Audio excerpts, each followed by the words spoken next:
Today I want to talk about a very serious time, a time when the whole world was at war. The year was 1944, and this is the man who started that war. Adolf Hitler and his Nazi party.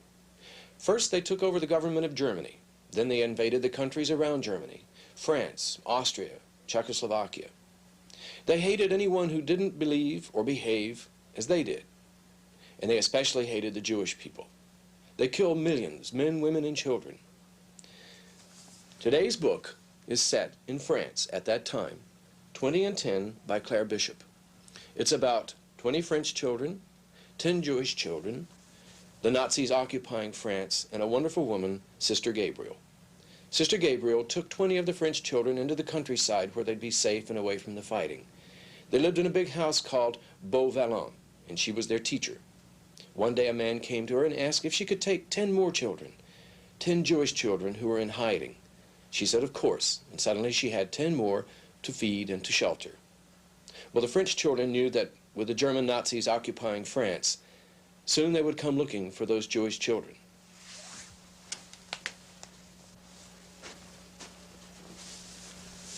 Luckily, the French children had a secret cave in the woods behind the house. They decided if the Nazis did come, they could hide the Jewish children there. And sure enough, it wasn't long before 2 Nazi soldiers came snooping. At a time when Sister Gabriel was down in the village, and they had just enough time to hide the Jewish children in the cave. Presently, the soldiers came back, and they made a sign for us to go inside. We did, and they waited until we were all seated. Then the young one, who seemed to be in command, said, "Children, we don't want to be mean to you, but you have to answer us. Don't you have other children with you? Just say yes or no." Dead silence. "Why don't you answer? We are your friends, really. Are there some Jewish children with you?" Not a word from the 20 of us. "You nasty brats! I know how to make you talk." A shiver ran through me. I glanced out the window, hoping to see Sister Gabriel's white headdress coming up the path. But the road was deserted, and dusk was falling. "It's no use looking out the window to see if your teacher is coming," I heard the soldier say, and I knew he was speaking to me. "Your teacher has been caught. She is in prison. So, you see, you had better talk." Sister Gabriel in prison? I recall the young man's phrase, "You could be shot for this." As I opened my mouth in horror, my foot was stepped on ruthlessly. It was Denise, sitting next to me. That foot said, "Pretend, pretend, fool them." I understood, and I made myself look like an idiot. "That one looks stupid," said the soldier who was older. "She certainly does. Better try this one. He looks bright." He meant Henry. "Come here, boy. You. Yes, you." Henry got up and went forward slowly. "Now, you tell us where the Jewish children are. If you don't, you will be sorry. No one is against us who is smart. Now speak up or else." Henry stood there facing the Nazis in silence. "Take him away," the young soldier ordered the other one. "And do as I told you." The other soldier took Henry by the shoulders and pushed him out of the room. Henry managed to throw a glance at us. He was very pale. His fists were clenched, his lips tight, and in his eyes we read, "Hold on." The door closed behind them. I wanted to shriek, "Henry, Henry!" but I dug my nails into my hands instead. "See what happens to bad children?" said the young Nazi. "Now, boys and girls, don't be so foolish. Tell the truth. I'm going to stay right here with you until one of you speaks up. I am in no hurry. I can wait all day, all night. I can wait forever." He put his feet up on a chair, drew a pipe out of his pocket, lighted it, and puffed away.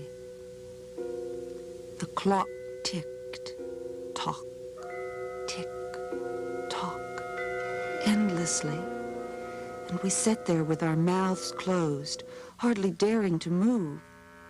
I'm sure we were all thinking of Sister Gabrielle, the Jewish children, the cave, Henry, and wishing it were all over. Luckily, the soldier didn't hurt Henry.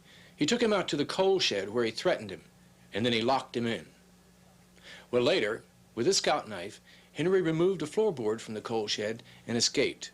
He waited until it was very late and the Nazis were sound asleep in the living room. Then he crept to Janet's room. He had a plan. You see, somebody had to take some bread and blankets to the Jewish children and warn them not to come out of the cave because the Nazis were still in the house. He told Janet she'd have to go with Philip because he had to go back to the coal shed in case the Nazis checked up on him. "Are you ready?" Swallowing hard, I said yes. "Good," said Henry. "You get dressed, go down the back way, and get out the side door, the way I'm going now. You creep along the wall of the house very quietly. Better carry your shoes because of the noise of the wooden soles on the gravel, until you come to the boys' dormitory. Then stand under that window. Philip will throw you the blankets, and he will jump down because for him it's not too high and he can get a foothold on the wisteria." "What about the bread?" "I'll get it when I go down now and leave it outside, under the boys' dormitory window. Ready?" I said, "Suppose they wake up when you go to the kitchen?" "I have to take a chance. Those in the cave have to eat." "Suppose," I said again, "they wake up later and catch us, Philip and me." Suppose. If you don't want to go, say so. I'll ask Denise." Was I mad? But I kept my peace. Henry seemed so nervous. Nevertheless, what a relief when he added, "It's all fixed, Miss Suppose. George is to hang a white handkerchief at the boys' window. It'll remain there as long as the coast is clear." I bit my lips not to interrupt with, "And if..." Luckily, Henry went on, "If you don't see the hanky, watch out. It means they're roaming abroad. And if they are, I have no suggestion. Use your wits. The only watchword, no matter what happens, no matter what the cost, don't betray. All set?" "Yes," I said firmly. I didn't want to hear the name of Denise mentioned again. But as Henry got up, he gave me a friendly, sharp poke in the ribs with his elbow, and I felt ready to face all the Nazis in the world. There's not much to say about our getting to the cave. It went like clockwork. I got dressed, went down the back way, holding my shoes in my hand, got out the side door, and crept along the wall barefooted. And no sooner had I reached the boys' dormitory window than 4 blankets came down on my head, one after the other. Before I disentangled myself, Philip had slipped down. He was barefooted and had not bothered to take his shoes. We picked up everything, including the 2 loaves of bread, which were right where Henry had said he'd put them, and waving goodbye to George, who was tying the hanky at the window and was to remain on watch all the while, we skipped across the yard. Then I put my shoes back on, and in no time at all, we were at the cave. Philip stretched flat on the ground. He put his head in the crack and called softly, "Arthur." At once we heard Arthur's voice, "Yes, Philip," very softly too. We handed the blankets down and the bread, and then we ourselves slipped down.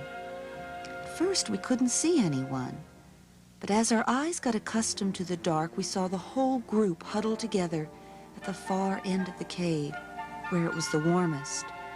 Were they happy to have the blankets? Arthur said quietly, as if he were not nervous at all, "The boys have been taking turns at watching. It's my turn now. That's why I was so near the entrance when you came. I heard you coming up. I knew right away that it was you and not the soldiers. I knew, too, by the footsteps that there was a girl." He added quite sternly, "Why didn't Henry come? Why did he let a girl get into this jam?" So we had to tell him everything that had happened, how Henry had to stay in the coal shed, and I had to show Philip the way. Then Arthur told us they'd heard footsteps of the Nazi soldiers coming up the hill, and he had sat right on the boulder above the cave for a long time, and they could smell the smoke of his pipe. While Arthur talked, he broke one of the loaves of bread in two. He went on, "We don't know how long before we see you again. We have to save as much as possible." Then he broke separate small pieces and handed them around, and he gave Philip and me a piece too. And we would not take it, of course. But Arthur said, "If you don't eat, I won't either." And as we knew how determined and obstinate he could be, we had to eat. And it did taste good. Philip told everyone, "We'll be right over as soon as they're gone." And Arthur repeated, "No matter what happens, we won't budge from here until one of you comes to fetch us." Then we had to leave. The whole group stood around us in the dark. All of us were so terribly afraid of being caught. But we did not speak about it. We just hugged and kissed one another over and over again. Cautiously, Philip and I crept out. We went stealthily down, from bush to bush and behind the rocks. Finally, there was the house in the middle of the yard, and thank God, the hanky was still floating at the window. I took off my shoes. Philip said, "I'll go across first, alone. You stay hidden here. If everything's all right and you see me going up the wisteria, shoot across too and crawl along the wall as you did before and get back through the side door." "All right," I whispered, my eyes on George's hanky up there. Philip made a dash across.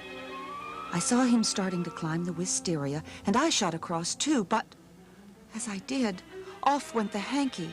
I crashed against the wall. I heard the side door open and shut and 4 heavy boots on the gravel.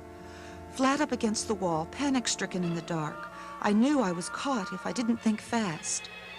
As the beam of a flashlight pierced the night, I quickly put my shoes on and slowly, boldly, walked right out in the yard in the direction of the John, just as if I had come out the front door.